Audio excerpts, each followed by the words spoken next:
World Travel Market. I've been to ITB and a few of the others, and I have to say I like World Travel Market. I think it's more intimate. I think the organization is somewhat better, and I think it gives even the smaller countries a chance to really do some good business here, which is a bit different to some of the other travel trade shows that I've been to. So yeah, so far so good. I think that it's interesting that we don't get a lot of the basic questions about, can Chinese get visa, or what is ADS, which is the approved destination status. They don't ask that anymore, which is a good sign. But they are asking how to get the rich Chinese. That was the question. How do I find the rich Chinese market?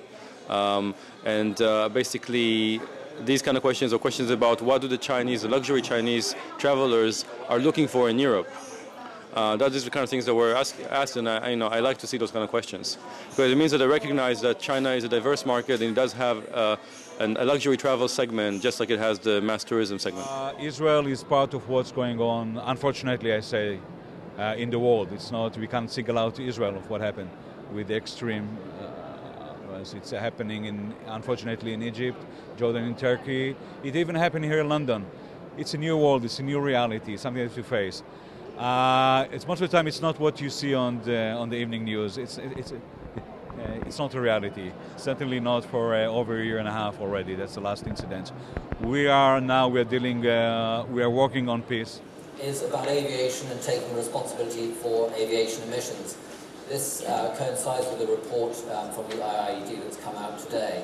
What we're trying to look at is what are the solutions, what are the balances that we need to strike.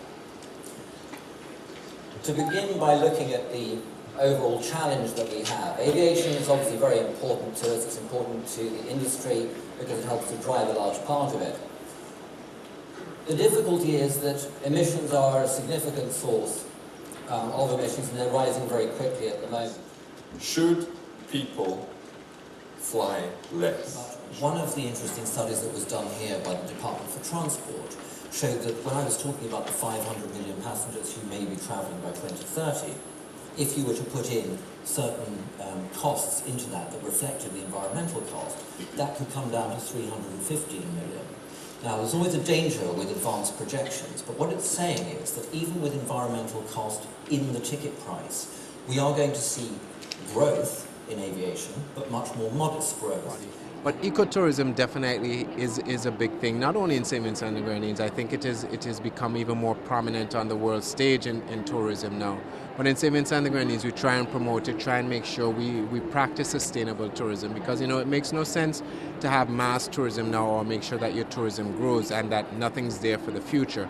And I think we really have to practice it and make sure that whatever we do, it's basically a controlled tourism to a certain extent.